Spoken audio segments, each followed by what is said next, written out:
सर्वोच्च न्यायालयाचे स्पष्ट आदेश, उच्च न्यायालयाच्या ही सूचना, तरीही गोकुळ दूध संघाची निवडणूक अजूनही जाहीर झालेली नाहीये.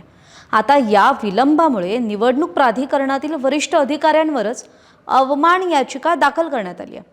प्रश्न असा आहे की सर्वोच्च न्यायालयानं 90 दिवसात निवडणूक घेण्याचे आदेश दिले होते आणि असं असतानाही निवडणूक कार्यक्रम का जाहीर झाला नाही आणि या प्रकरणामुळे गोकुळच्या राजकारणाला नेमकं कोणतं नवं वळण मिळू शकतं हे सगळं समजून घेऊयात या व्हिडिओतून. त्यासाठी हा व्हिडिओ शेवटपर्यंत पहा. नमस्कार, मी कोमल, आपण पाहताय सकाळ. सुरुवातीला समजून घेऊयात की प्रकरण काय.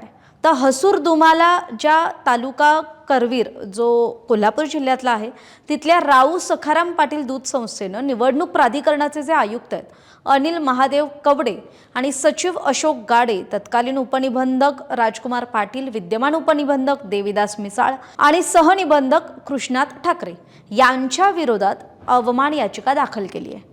याचिकेचा मुख्य मुद्दाच असा आहे की सर्वोच्च न्यायालयानं 6 मे 2026ला गोकुळ दूध संघाची निवडणूक 90 दिवसांच्या आत घ्यायचे आदेश दिले होते. मात्र त्या मुदतीनंतरही निवडणूक कार्यक्रम जाहीर करण्यात आलेला नाहीये. आता उच्च न्यायालयाचा आदेश काय होता, तर याआधी स्वामी समर्थ दूध संस्था पुंगाव यांनी 29 जुलै 2026 रोजी कोल्हापूर सर्किट बेंचमध्ये याचिका दाखल केली होती.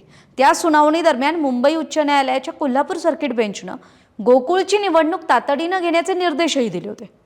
तसंच आदेशाचं पालन न झाल्यास संबंधित अधिकाऱ्यांवर कारवाईचे सुद्धा स्पष्ट संकेत दिले होते. यानंतरही निवडणूक प्राधिकरणाचे जे सचिव आहेत अशोक गाडे यांनी उपनिबंधक देविदास मिसाळ यांच्याकडे प्रारूप मतदार यादी प्रसिद्ध करण्यात झालेल्या विलंबाबाबत खुलासाही मागितला. त्यावर मिसाळ यांनी सहनिबंधक कृष्णात ठाकरे यांच्याकडे स्पष्टीकरण मागवले. मात्र याचिकाकर्त्यांच्या म्हणण्यानुसार प्रारूप मतदार यादीबाबतची प्रक्रिया वेळेत पूर्ण झाली नाही आणि न्यायालयाच्या आदेशाचं पालनही झालं नाही. त्यामुळे संबंधित अधिकाऱ्यांविरोधात अवमान याचिका दाखल करण्यात आली आहे. दुसऱ्या बाजूला एक महत्त्वाचा मुद्दा आहे, तो म्हणजे 193 दूध संस्थांच्या लढाईचा. गोकुळ निवडणुकीशी संबंधित ही आणखी एक महत्त्वाची घडामोड आहे.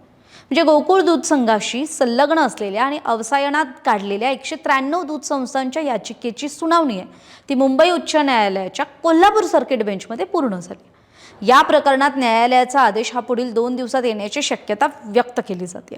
या संस्थांना गोकुळच्या निवडणुकीत मतदानाचा अधिकार मिळणार की नाही याकडे सर्वांचं लक्ष आहे. याशिवाय गोकुळच्या प्रशासकांनी 410 दूध संस्थांना अवसायनात का काढू नये अशा नोटिसा सुद्धा दिल्या आहेत. आता या संदर्भातील सहकार न्यायालयातील सुनावणी आहे ती 10 ऑगस्टला होणार आहे. त्यामुळे एकीकडे सर्वोच्च न्यायालयाच्या आदेशाच्या पालनावर प्रश्नचिन्ह निर्माण झालंय आणि दुसरीकडे गोकुळच्या मतदार संस्थांबाबत न्यायालयीन लढाई सुरूच आहे. अशा परिस्थितीत 10 ऑगस्ट हा दिवस गोकुळ दूध संघाच्या निवडणुकीसाठी आणि कोल्हापूरच्या सहकाराच्या राजकारणासाठी अत्यंत महत्त्वाचा ठरणार आहे. गोकुळ दूध संघाच्या निवडणुकीतील प्रत्येक घडामोड, न्यायालयीन निर्णय आणि सहकार क्षेत्रातील महत्त्वाच्या बातम्यांचं सखोल विश्लेषण पाहण्यासाठी सकाळला सबस्क्राईब करा. व्हिडिओ आवडला असेल, माहितीपर वाटला असेल तर लाईक करा, शेअर करा आणि तुमच्या मते गोकुळची निवडणूक आणखी लांबेल की आता न्यायालयाच्या हस्तक्षेपानंतर प्रक्रिया वेगाने होईल, तुमचं मत कमेंट करून सांगा.